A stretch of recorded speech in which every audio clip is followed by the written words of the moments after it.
आज आपण छान चटपटीत अशी चिंचेची चटणी बनवणार आहोत। ही चटणी तुम्ही समोसा, कचोरी किंवा कोणत्याही चाट सोबत खाऊ शकता। अशी ही चमचमीत आणि चटपटीत चटणी होणार आहे। तर ही कशी बनवायची, अगदी साधी सोपी कृती आहे। जास्त साहित्य लागत नाही। फक्त इथे आपण ह्या चिंचा घेतल्या आहे। तर ह्या चिंचा मी रात्रभर पाण्यामध्ये भिजवत घातल्या होत्या। तुम्ही कमी टाइममध्ये भिजवायच्या असतील तर कोमट पाण्यामध्ये ह्या 5 ते 6 तास भिजवायच्या आहेत। म्हणजे छान अशा एकदम नरम होतात आणि छान याचा गर निघतो किंवा जो कोळ म्हणतो आपण चिंचेचा, तोही छान प्रकारे निघतो। तर आपण ह्या ज्या भिजवलेल्या चिंचा आहेत त्याचा कोळ छान प्रकारे असा काढून घेऊ। मी इथे हातानेच काढून घेत आहे। हाताने छान असा व्यवस्थित कोळ निघतो।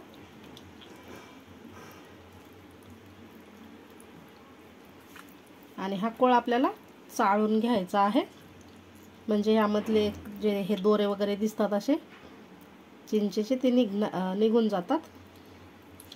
आणि फक्त आपल्याला चटणीसाठी कोळच घ्यायचा आहे। तर यामध्ये मी काही चिंचोके सुद्धा होते या चिंचेमध्ये। तर हे सर्व आधी असं हाताने मिक्स करून घेते।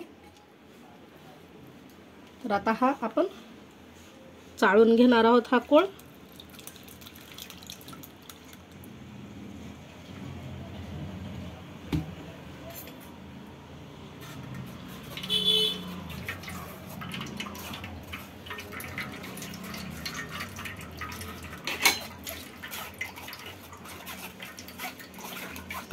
तर हा संपूर्ण आपण असं चाळून घेऊ। तर इथे तुम्ही पाहू शकता आपण छान हे असं गाळून घेतलं आहे। सर्व या चिंचेमधला कोळ जो आहे तो काढून घेतला आहे। आता हे साईडला ठेवून देऊ आणि इकडे या स्टीलच्या पातेल्यामध्ये हा संपूर्ण जो कोळ काढून घेतलेला आहे तो टाकून घ्यायचा आहे।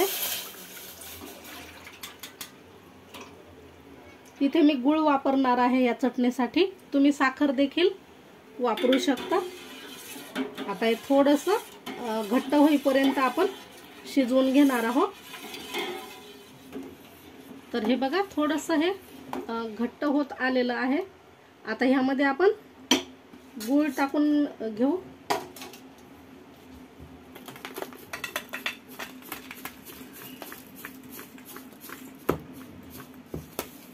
तर गूळ इथे मी साधारण पाव किलो एवढी चिंच घेतली होती।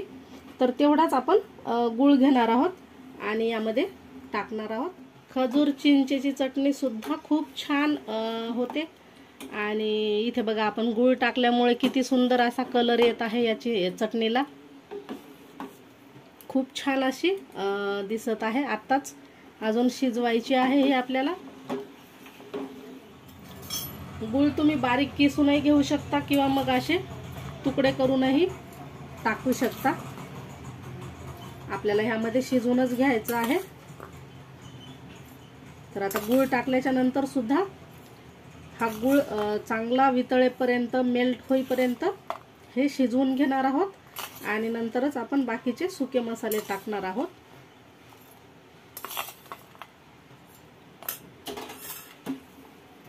तर आता हा गूळ सुद्धा यामध्ये वितळवून घ्यायचा आहे।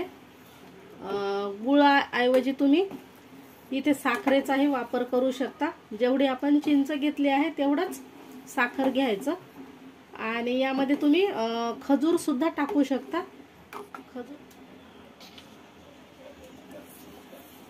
तर हे पहा तुम्ही मस्त असं हे ठीक झालं आहे मिश्रण। आता ह्यामध्ये आपण सुके मसाले टाकून घेऊ। तर ह्यामध्ये टाकायचं आहे लाल मिरची पावडर। लाल मिरची तुम्ही तुमच्या आवडीनुसार कमी अधिक करू शकता। त्याचप्रमाणे जिऱ्याची पूड टाकायची आहे। ही भाजलेल्या जिऱ्याची पूड बनवून घेतली आहे ती टाकायची अर्धा चमच। याने खूपच छान अशी चटपटीत चटणी लागते ही।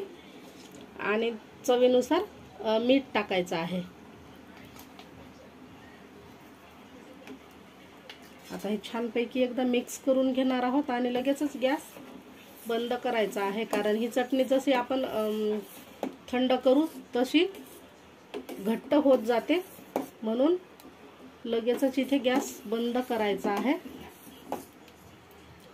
तर कलरही तुम्ही पाहू शकता आणि छान अशी दिसत आहे ही चिंच आणि गुळाची चटणी। तर ही चटणी तुम्हाला कशी वाटली कमेंटद्वारे जरूर कळवा। व्हिडिओ आवडल्यास लाईक शेअर करा आणि हो, अजून चॅनलला सबस्क्राईब केलं नसेल तर चॅनलला सबस्क्राईब करायला विसरू नका। परत भेटणार आहोत आपण अशाच छानशा व्हिडिओमध्ये।